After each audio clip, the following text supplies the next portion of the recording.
He doesn't want to count down. So 8, 7, 6, 5, 4, 3, 2, 1. Yay! My beautiful ladies and gentlemen, how are you feeling? Ask me. Ask me. How are you feeling? I am feeling much better. Thank you for asking. And then on all the viewers out there, this is episode 2, my beautiful viewers on E360 platform. We as Soul Diamond Authors Journey is so proud and privileged and honored to be here and to present our amazing Spotlight author, Sone Swanepoel, all the way from Cape Town. So I am going to ask Sone to introduce herself, and then I am going to ask Laura, our panelist, and Christa, our beautiful panelist, and Laura, beautiful, and my miracle man, Howard, to introduce themselves. And then I am going to ask the first question.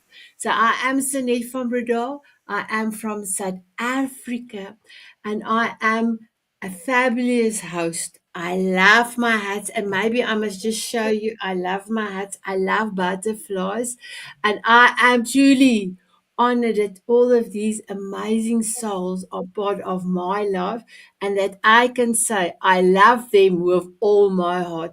So enough said about the show. Please enjoy. Please comment on the show. It's only episode 2, and we want to find out if you love the concept. We have tested it, we've tried it, and we were happy. So please give us on the show notes to the network if you love our show, and connect with us, connect with me. Maybe you can be an illuminated author and then be spotlighted right here on E360 TV on Soul Diamond Author's Journey. Whew, a whole mouthful. So now, can you please introduce yourself? Good evening, everyone. What a great privilege to be here with these amazing panelists and, of course, our beautiful Sunny. I'm Sone Swanepoel from the beautiful cold Cape Town, the most beautiful mountain, Table Mountain. I'm a self-awareness and personal growth coach, an author, the editor-in-chief of Diamond Moments magazine, and a wellness advocate for the Terra Essential Oils. My passion is to help women get rooted in who they are, to find their voice and their self-worth, so that they can live their best life and also be the change that they need in the world by healing their trauma and sharing that healing with their children. Beautiful. My beautiful Laura. Hi, everyone. I just want to check that Howard has voice. Can you say hi just so we can? We still can't hear you. We still can't hear you. So I am Laura Brennan Ballet, thought energy expert around the globe. And like so many of us, we're authors, we're speakers, we're coaches.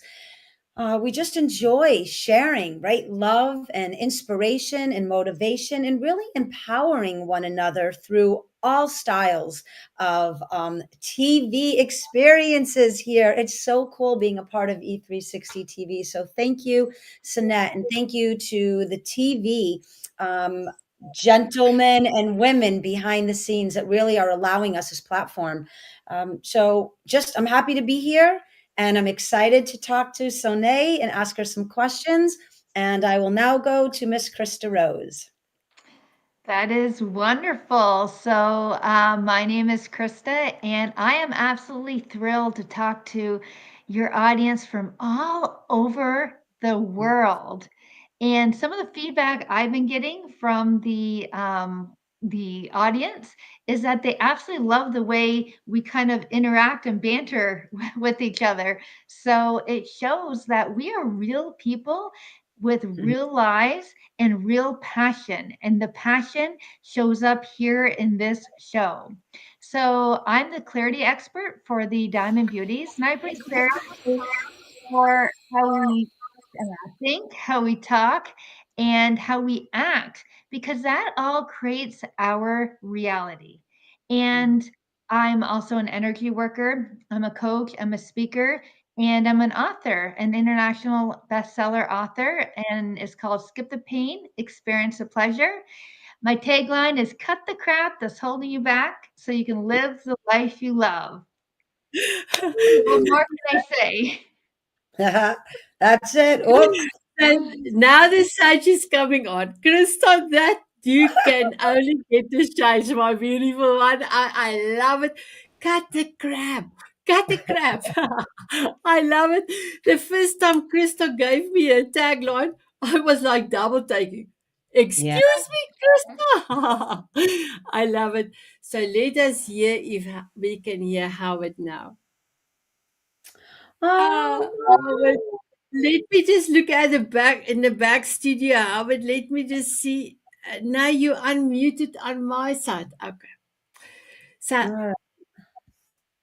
so I'm not. Howard, what I can do, I can type. What if you type there? I can say, and then we will go around, and then we will see again. Is that okay with you?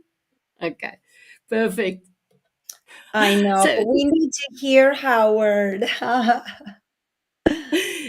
me and Howard and Sunai had a meeting a few hours back, and we absolutely it was so blessed, me and Sunai, to be in this amazing gentleman, my miracle man's spirit and heart, and we really enjoyed him so much. So let us see, Howard. I'm going to give you one more try, and then I'm going to ask my first question. Let's see. Oh no, wow, nothing else. It's okay. So, my beautiful Sinai, I loved your book. Can you tell us if you know exactly when to pinpoint that you want to change and Mm, have a voice? mm, The earliest memory that comes to mind or that stands out is when I was about 35 years old. And I used to be very shy. Even up to that point, not having the ability to speak up for myself, not even having the ability to speak up for my children. And mm, then a friend gave me a book that says how to stand up for your children without stepping on toes. And that was like a wake up call. If I don't fight for them or stand up for them, no one else is. But the biggest wake up call was when my daughters started to becoming shy, and I was trying not to raise them like that, to actually have a voice. And then at that stage, my daughter, just before that, we had her in a course, she was bullied. And through that, I was getting exposure to coaching and affirmations and things like that. And I realized, but this is all about mindset. I had to change. And when I started changing without doing anything with my children, my mm. daughters started changing. And that's my earliest memory of a big wake up call, but my personality type has always been that of self development and trying to become better than who I am. I just didn't realize it at the time. That came with knowledge and coaching and getting to know my personality. Wow, that's amazing. And just before I hand over to Laura, I was the privileged one to have met you and your beautiful children and your husband when I come and visit you in Cape Town in December. And it was truly an honor. Thank you, my beautiful Laura. Over to you. Thank you. Thank you. I love that answer. Also, it's such an empowering answer that you always knew it was in you. There was time and experience, right? And sometimes mentors or authors and information and knowledge out there that helped gain confidence. So I love that. I do have a specific question though here, but now I have a couple other thoughts, but that's okay around what the answer that Sinette from the question that she just asked you. So when someone is locked in to a mindset, whether it's a lack of confidence or they're just unsure of themselves, or they certainly have never really tuned into being an empowered individual. So when they're locked into that mindset, how can you support them and beginning to almost tune their voice to that next step where they do begin to feel empowered? I've got the ability, I think it's one of the superpowers God gave me to see in other people what they don't see in themselves. And it's always my wish for them to become the best versions of themselves. But one of the first steps I would do is to ask them to do my personality assessment. What I've realized over the years, people don't know that they can become better, that they are stuck. And the first part of my personality assessment that they complete shows them that there's 5 states that they can operate in. That was like a big aha moment for me when I did mine the first time. I was born positive with a smile on my face. So, and that doesn't add up with someone that doesn't have a voice and doesn't have self-worth. And when I went through my personality assessment, I realized in your personality, you can operate from a destructive state, a below average state, average, good, and very good. I realized I operated for many years on average. And that's the gift I would give to the people that I coach and talk to, show them that there's different states, even if we're positive, that we can operate in. And these states are the motivations with which we did stuff. When an average state, I did stuff for people to be accepted, to be acknowledged, to be validated, to find my self-worth. But once I found my self-worth, I didn't need that from anyone else. So my state went up to good to very good. And that's what I would give them, show them you actually have options in life. You don't have to remain stuck. And just showing that to people already give them the hope of, I don't have to remain stuck here. There's options. And it's not as difficult as I think. I will get the support or the coaching. There's someone that can help me with this. Nice. Thank you. I love that. Very empowering. Thank you. So, Laura, let me just bring in Howard, and then you can say continue. We have him. Do we have you, Howard? No, I can't hear. I can't hear Howard. Oh no. Me Can you either. hear me now? Oh yes. Yes. Oh, okay, Yay! no headset. Yay! Oh, I'm so fabulous. sorry. Fabulous. That's okay. Oh, no. Last week I I'm had here. the tech problem, so no. But thank you, Sone. Thank you. I love that. Just allowing people the space to know that there are opportunities, that sometimes we may not know them, but there are opportunities, and you do not have to remain stuck in that mindset, and then just to begin to explore. So thank you so much. Thank you. Thank you, Laura.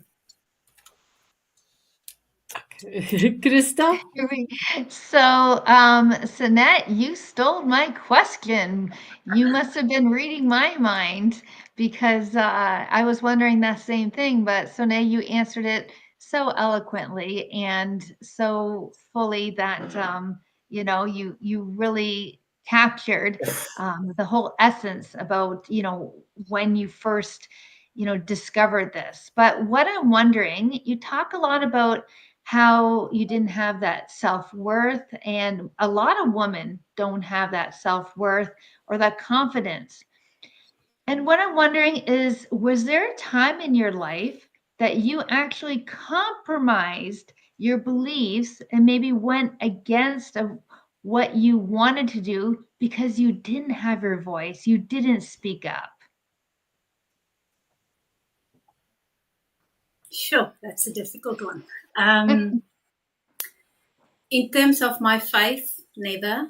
In terms of friendships, yes. I'm a reformed people pleaser. One of the big things, it was a big wake up call for me when I read my personality assessment, is that people pleasers are toxic. And as someone that wants to help everyone, that's not the energy that I can share. So mostly, I would say in friendships, in family as well, because we try to do the best for everyone, but we don't give them the opportunity to get to know the real us. So we don't understand the impact of that when we remain voiceless. We don't understand that by saying yes to everyone else and no to ourselves, we're even limiting our voice more. because we're not accepting our voice. A simple example was that I didn't like to send voice notes. I did not like to hear my voice. And one day I realized it's not an issue for me anymore. And I realized I've actually accepted my voice. It's a simple example, but it was so profound for me to realize once I accepted my voice, that changed. And I actually didn't care what other people think. Yeah, that is excellent, and it's really profound. I love how you addressed how, yes, you had to look at your family and your friends, what was serving you and what wasn't, and what you were going to compromise, and what came down to it, you weren't going to compromise. And once you had that kind of aha moment, I believe your whole energy shifted. I can feel your whole vibration, raise, and your beautiful smile.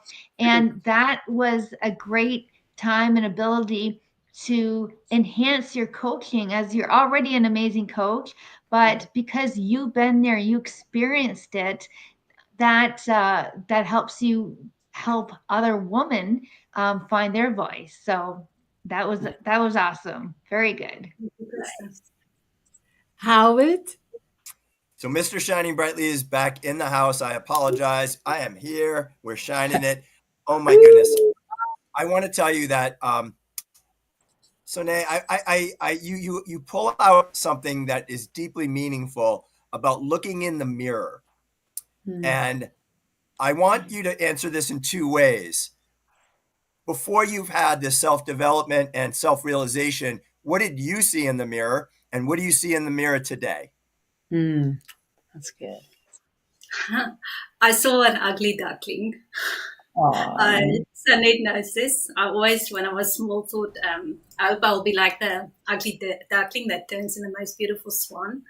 And then I married my husband, and his surname is Swanepoel. So I think the law of attraction's got a very funny sense of humor. But yeah, when I looked in the mirror, I did not accept myself. I did not accept my body. I had issues with that. I couldn't lose weight. I didn't speak up for myself. One of the most difficult exercises that I did, which was quite profound for me, was to look in the mirror and say, I'm happy. And I couldn't do it without crying.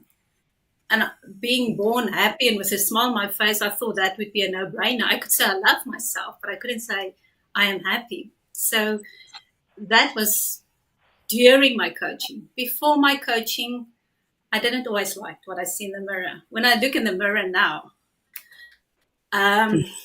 my song that I used at that stage was Megan Trainor, If I Was You, I Would Want to Be Me Too. And that's what I see when I look in the mirror now. I wish other people can know what's going on in my head. I've got peace, I've got quiet, and the freedom that came with finding my voice and my self-worth. That's the gift I would love to give to everyone if that's what they would want. I want to comment that example after example of the people that you were coaching, they don't like what they see in the mirror, and they go right to the critical. They go right to the flaws. They go right to what they don't have, and we're looking right now at someone who is intellectual, smart, brilliant, talented. When I look in the mirror at you, I'm just telling you that Whoops. It's okay. You will come I back. think that guys do it too. Yeah, we I got think you. that I think that guys do it too. It's just that we don't tell anybody. We just don't tell anybody. We look at that too. We look at our flaws as well. But women are so critical, critical. And the whole forward of the book is so in alignment. I know why you and Sonette are such dear friends, because you talk about the butterfly, and you can't go back from a butterfly to the caterpillar. Only the caterpillar to the butterfly. Just brilliant. I loved it. I'm enjoying it very much. So thank you. Nice. Thank you, my beautiful Howard. So, my beautiful Sinai, can you tell us how did it feel to be a illuminated author in our amazing and beautiful global magazine, Diamond Moments magazine? and then to see yourself, your book, everything in a printed form, how does it make you feel? I think it's still part of the journey of growth and transformation. It's not always like how it's said. We criticize ourselves. So to own our achievements is not as easy as owning our faults. And we are taught to be humble and not to become big in ourselves, not to buy into our ego. So I love that I created the whole article. So that was quite amazing. And knowing it's out there, it's mind-boggling to me. But I don't think the penny's dropped completely. And just this ability to stand here, Sonette. I used to go on the stage at church and I looked at everyone and I started crying and I turned around and I walked away. So just being able to stand here, being asked questions, have the ability to answer them, whereas previously I would go, like, for me, it's more about the changes that I've gone through as the accomplishments that came from it. Because it's a testimony to hard work. It's a testimony to coaches that supported me and guided me. It's a testimony for me to God's grace, because everyone I needed, everything I needed, He gave to me at exactly the right time, exactly the right person. And for that, I'm grateful. Mm. Before I give it to Laura, can you tell us what is your golden nugget? One life to live and be happy. Live it. I love it. Laura? Yeah, I'm trying to remain very much in my composure. I'm jumping out of my seat because my mind is really like ignited with so much conversation that I want to have based on actually what the panel is asking, which is why I really love this show, because it brings different perspectives. And new ways of looking at the same information. So I'm curious, as I'm listening to you, I'm hearing that somewhere along your journey, you found the courage to really embrace your vulnerabilities. Without doing that, you would not have come out with this level of confidence and this level of empowerment.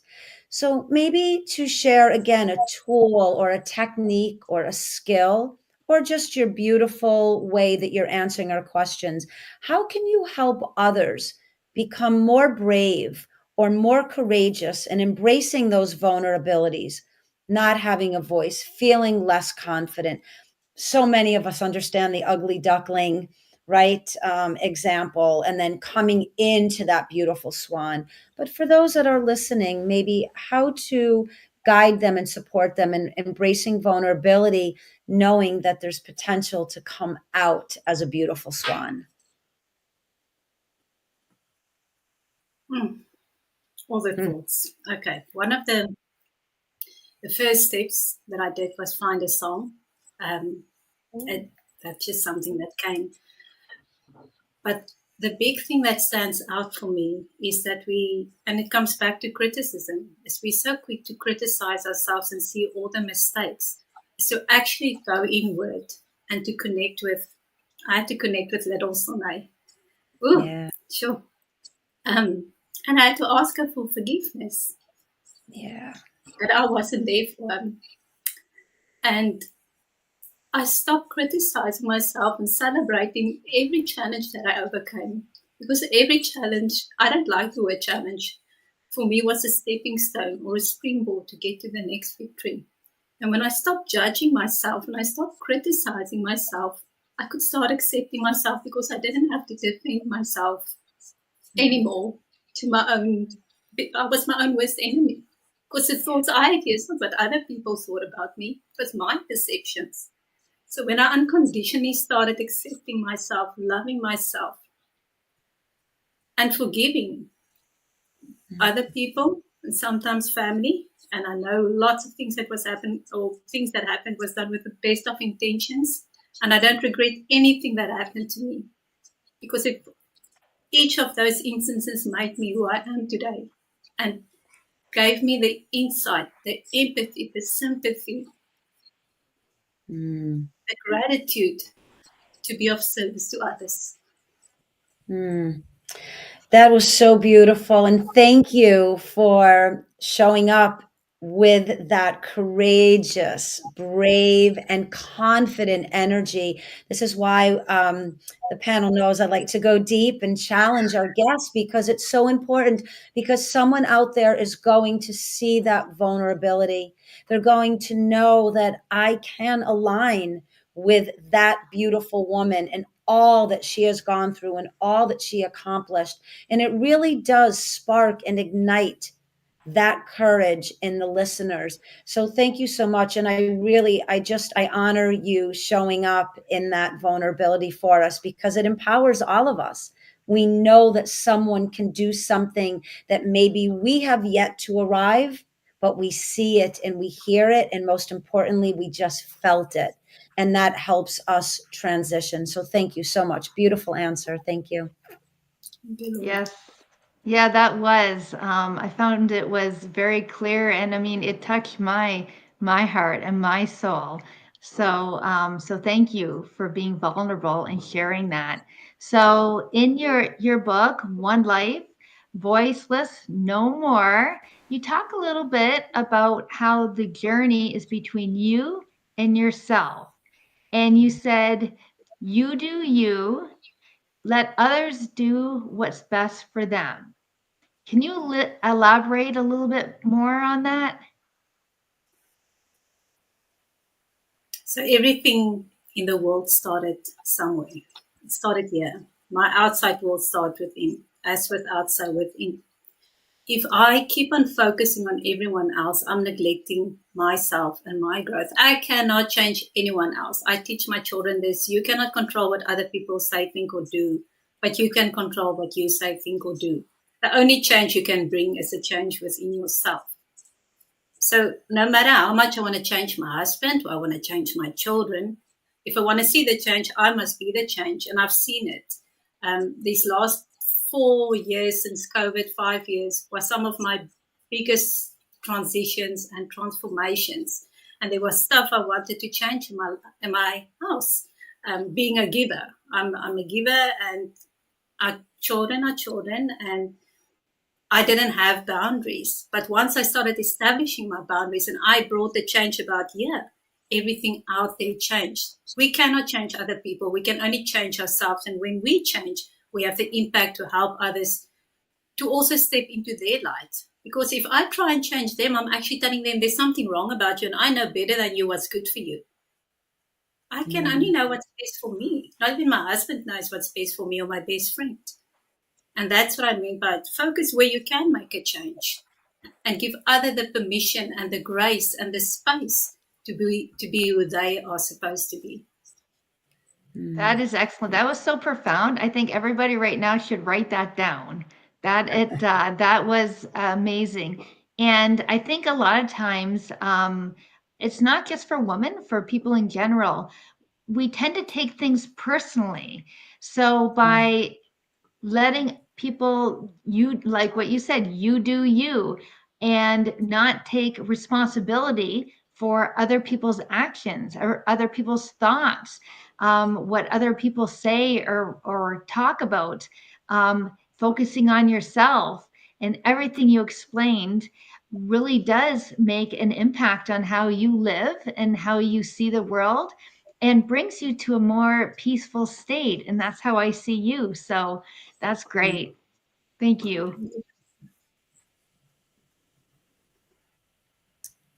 Wow, Howard, thank you, my beautiful Christa. Howard. So I want to tell you, I did write it down on my note, my yellow pad here. It's powerful. See the change, be the change. It's super powerful.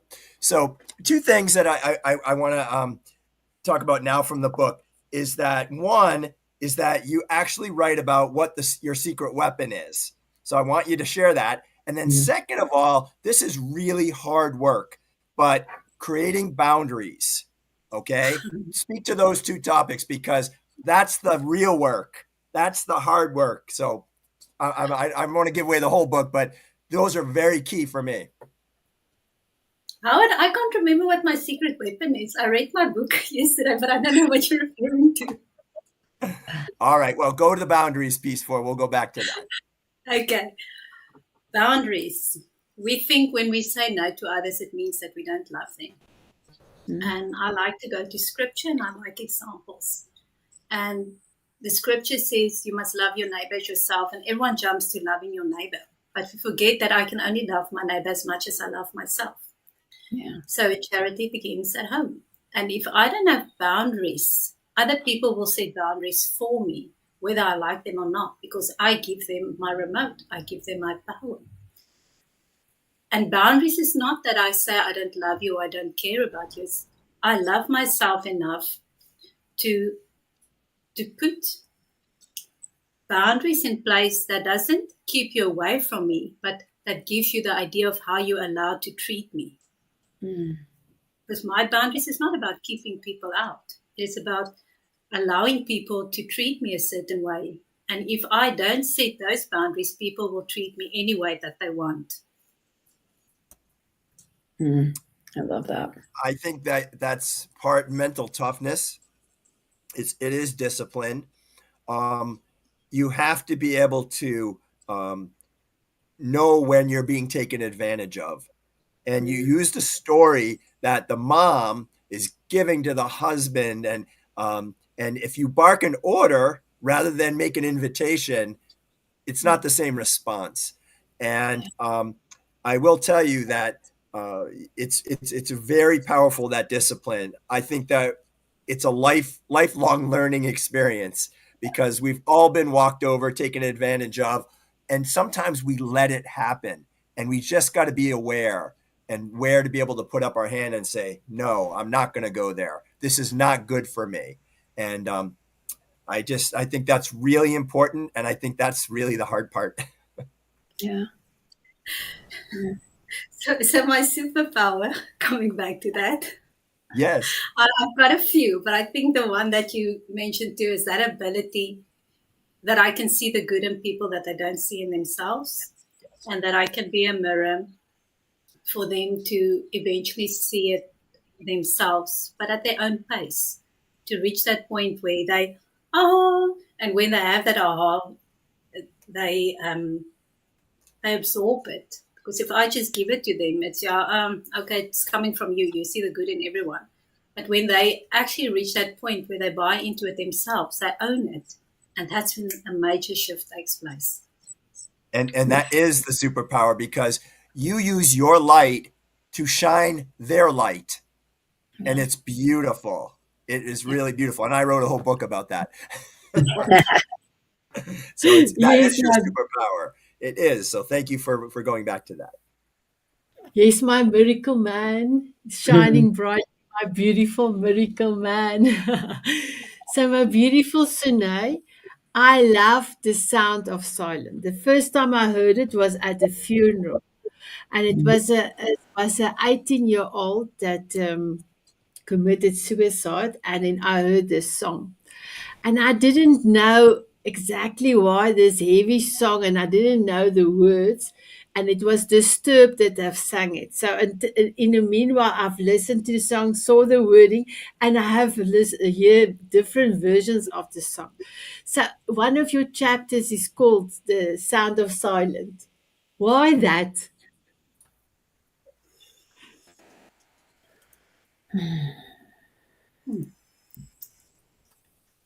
Silence is very powerful, and it can actually be a very strong manipulation tool if we buy into it. And that was a tool that I used before I found my voice, because then I got the reaction that I wanted, or at least I got reaction. But silence can also be extremely powerful if I use the time and make the effort to go inward and go see what's happening in here. And in that stillness, I can find myself. So I must decide whether I want to use that sound of silence to manipulate, or if I want to use it to go inside, to actually find where my hurt is that's causing me to manipulate, and then to fix that trauma I don't believe in just working on the symptoms. We go deep. We go find the trauma and we heal the trauma. It's only when we do that that we can be rooted in who we are. I love it.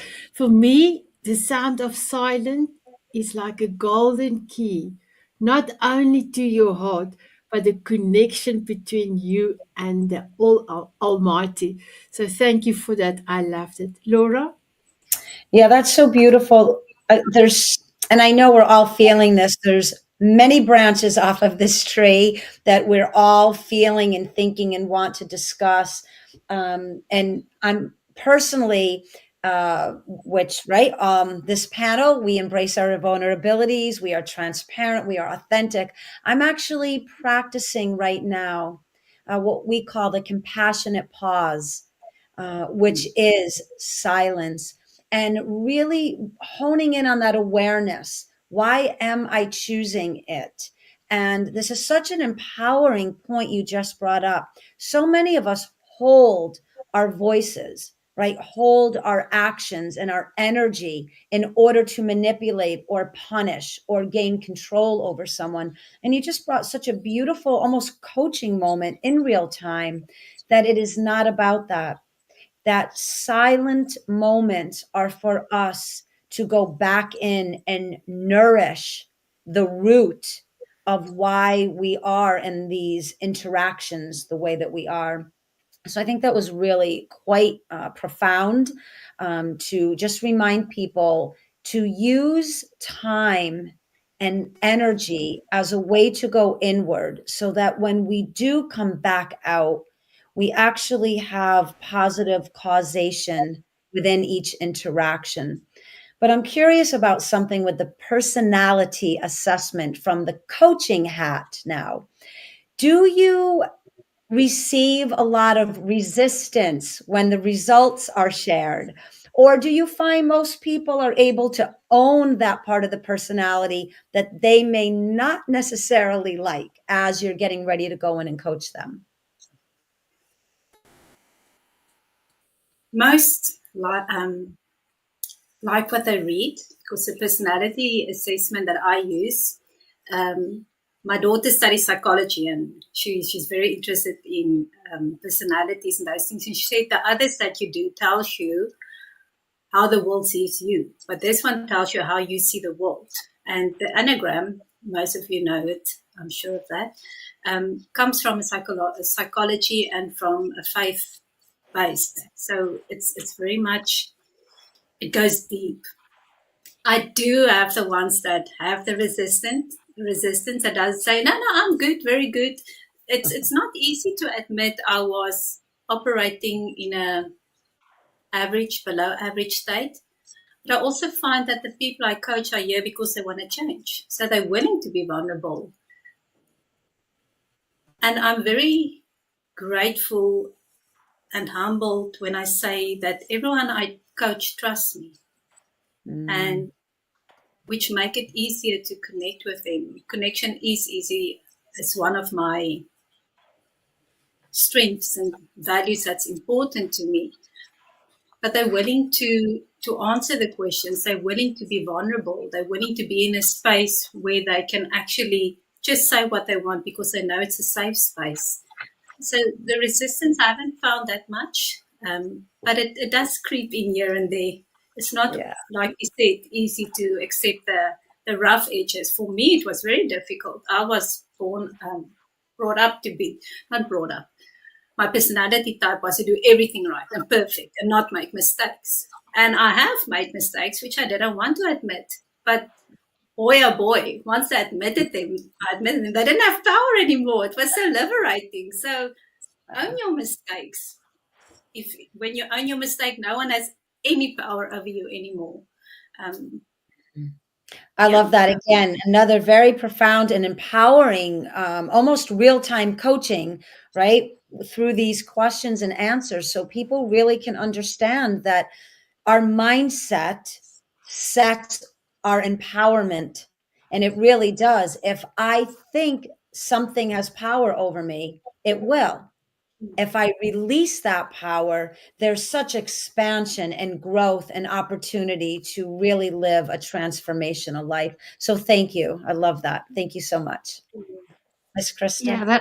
that was fantastic, and I want to take my notepad of questions and throw it out the window, because the conversation and the depth we've all been going through has been, for me, profound.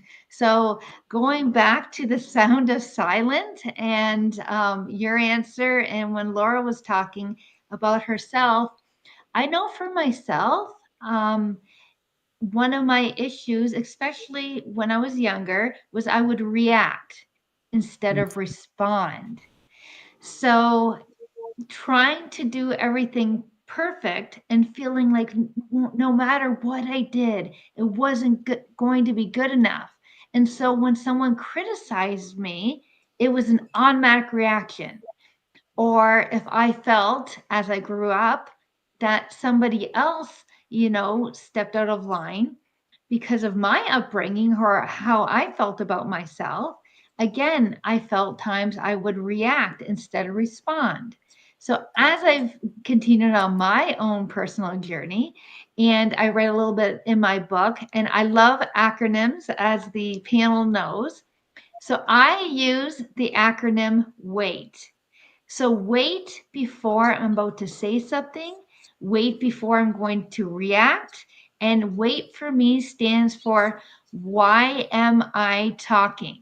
So I'm going to ask you, how have you waited or how have you used wait in your own life and asked why am I talking and how has it served you?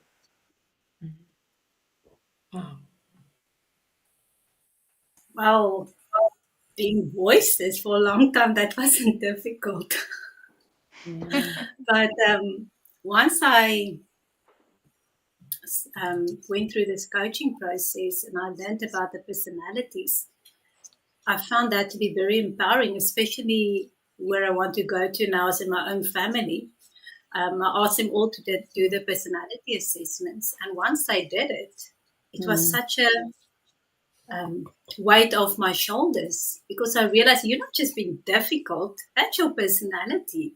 And I could actually step back and get out of my own way and just let them be who they are, accept them for who they are, instead of trying to change them to the version I thought they needed to be.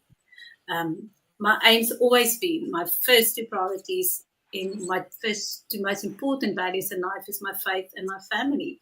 So from the get-go, my heart, my mission was to raise children that was more than that I was. And I was raised brilliantly. No mistake there, I've got brilliant parents. I love them. My dad's a coach. I think he was my first coach, mentoring me. Things that happened, yeah.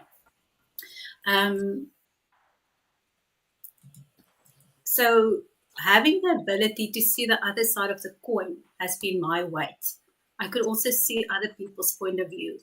The problem for me was I sometimes bought more into their view than I did in my own. I outsourced my opinion and valued theirs more. And my journey has been to put theirs there and accept mine and step into my truth, and not always wait, and actually having the courage to speak up when it was not in alignment with what they wanted, but was in alignment with me. That was terribly scary. But the first time when I said no to someone, yeah. Yeah, I think that a lot of people listening right here can relate a lot to that. I know personally I can. And, I loved when you said, I'm not going to try to change them. It's almost like I'm not going to try to put words in their mouth that I want to hear. But you're going to use your own voice, like you so eloquently wrote in your book. So, yeah, that was very powerful. Thank you. Thank you, Christa. Howard. So, Sone, have you ever asked someone what they felt after they finished your book? Because I want you to ask me that question. Howard, how did you feel after you finished reading my book? Thank you for asking that question. So I want to tell you, so I read it in 2 days. I read half the book yesterday and the other half today, and I'm a slow reader. I basically sat for a few minutes, and I kind of just wanted to take it all in, to feel it. And I did. And I came up with a word. Mhm. And this word was grace. Mhm. To give yourself grace. And then I went and I repeated my morning mantra. Okay. But I added a couple things to it because I always wake up and I say, I am blessed. I want to choose to be kind. I want to choose to be grateful. I want to choose to be giving and healing and choose not to hate. And then I added one from last week from Bar to choose joy. Okay. And now I'm going to choose grace because of you. And then I actually went into kind of a rhythm and I stood up and I said, I am a work in progress. Nice. And I repeated that 5 times. I am a work in progress. And that's what I felt from your book. That is such a gift. Thank you. Thank you, Howard. That's I great. appreciate it so much because I know you're sick as well. So thank you. And thank you for taking the time to read the book. Wow, that is amazing, my miracle man. I loved it, and I loved it when you say thank you for asking me. I love that. So, can you believe, my beautiful panel? And so now we are almost done with our show. I just have time for one more thing.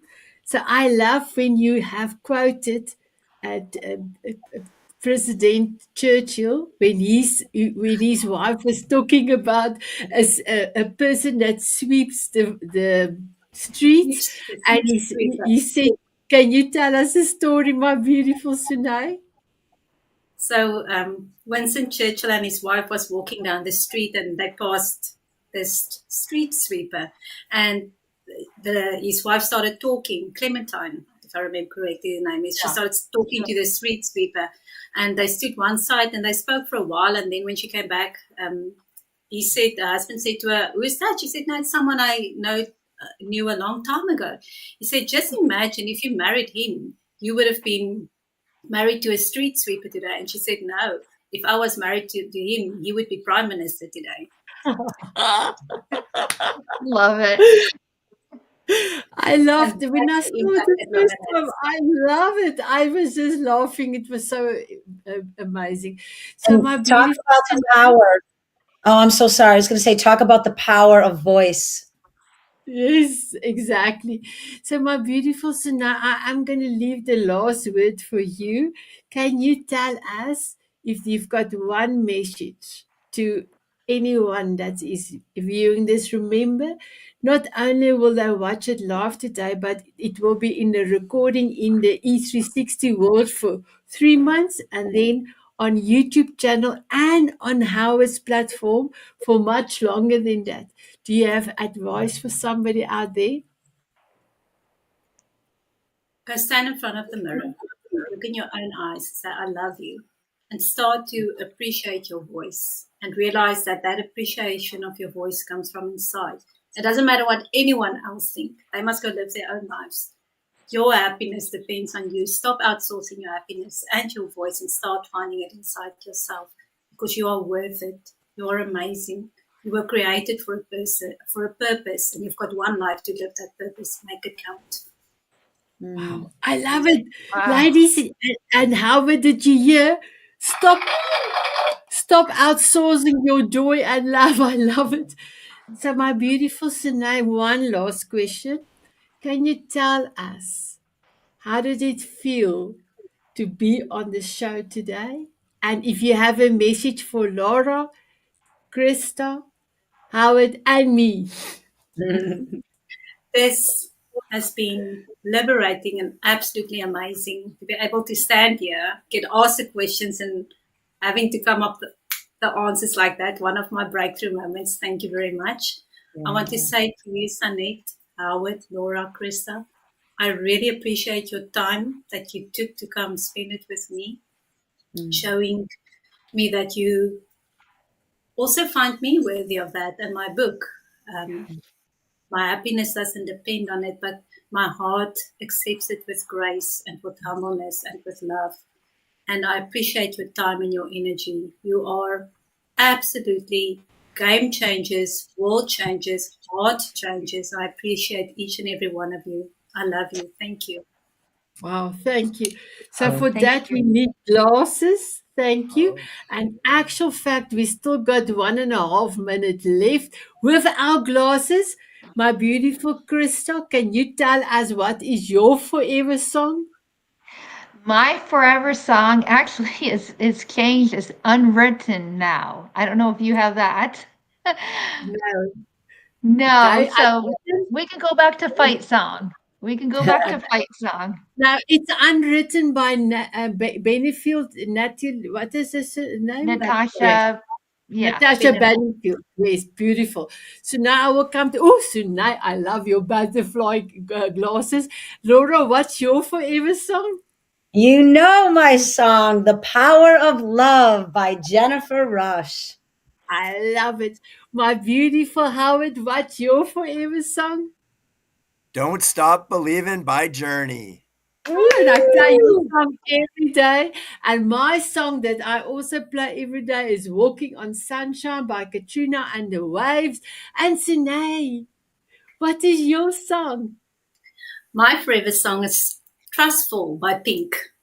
Wow, Oh, amazing, nice. Yeah, that's a amazing. great song. My Not the my censored beautiful version. my Look at her beautiful viewers shades. are down. I'm so sorry, ladies. Let me just complete this because it's the end of our show. My beautiful viewers out there, what is your forever song? Get your forever song and dance on your forever song. A forever song is a song that makes you warm and fuzzy inside, and you can play this song every day for the rest of your life. My beautiful ladies, will you have a dance with me? Yes, we will. Absolutely. I was My hoping. beautiful viewers, will you have a dance with us? They said yes. They said yes. Here we go.